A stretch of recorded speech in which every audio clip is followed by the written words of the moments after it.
je suis ici en résidence à Saint-Louis dans le cadre du projet de bande dessinée intitulé Liberia ou Liberia. Ça dépend de la langue dans laquelle on le dit. Au départ, la bande dessinée devait s'appeler Negrolands, mais avec le temps, le titre a migré vers Liberia. En fait, c'est l'histoire d'un couple d'esclaves au moment où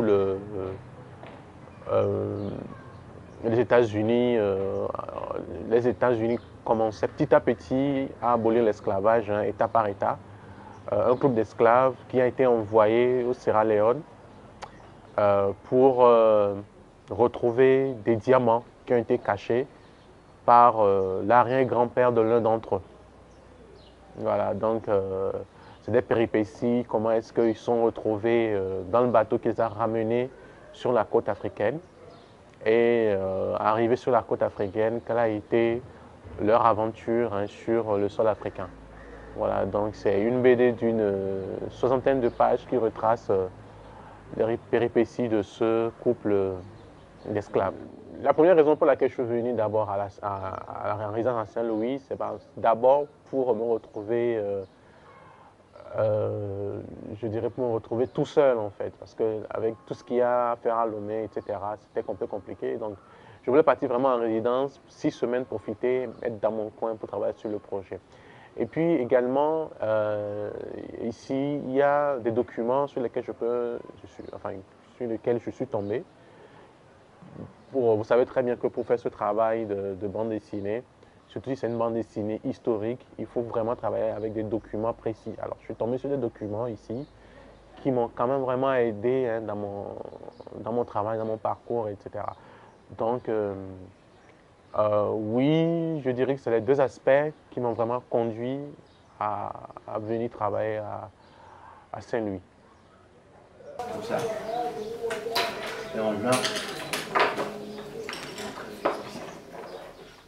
Est-ce que ça c'est beaucoup ce qu'on voit à la télé? Alors, durant ma résidence, j'ai eu à faire 3 médiations. J'ai d'abord fait une première médiation avec les enfants de la médiathèque de l'Institut français. Voilà, donc en 3 séances, nous avons ensemble, c'est surtout eux qui ont fait la bande dessinée. Moi, j'étais là pour les coacher. Nous avons fait une bande dessinée de 4 pages. Nous étions 12 à travailler dessus. Et c'était une bande dessinée qui portait sur le personnage Mam Koubabang, hein, qui est une version saint-louisienne de ce que nous appelons chez nous Mami Wata. Donc c'était quand même assez intéressant de découvrir la culture saint-louisienne à travers la bande dessinée que les enfants ont eu à faire. Donc ça, c'était la première médiation.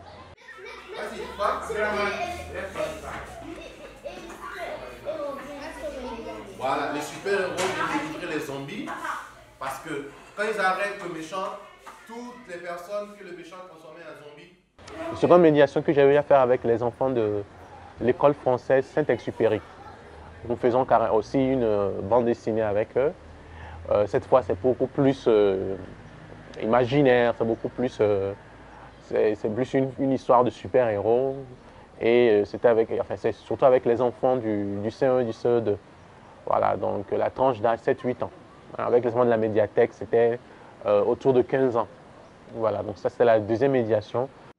Et là, ça dépend, comme je l'ai dit tout à l'heure, du type de e-book que vous voulez faire, de l'ingénierie que vous voulez faire. Les e-books, c'est plus court.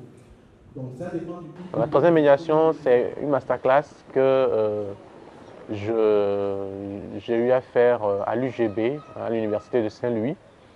Donc c'est une masterclass qui doit porter sur l'importance du graphisme dans la chaîne du livre. Le graphisme, c'est-à-dire tous les logiciels qu'on a utilisés dans la chaîne du livre, tous les logiciels, tout le matériel qu'il faut utiliser, c'est-à-dire ordinateur, tablette graphique, qu'on a utilisé à chaque étape de la conception d'un livre. Donc c'est le masterclass sur lequel je vais travailler avec les étudiants en communication et en graphisme de l'Université de Saint-Louis.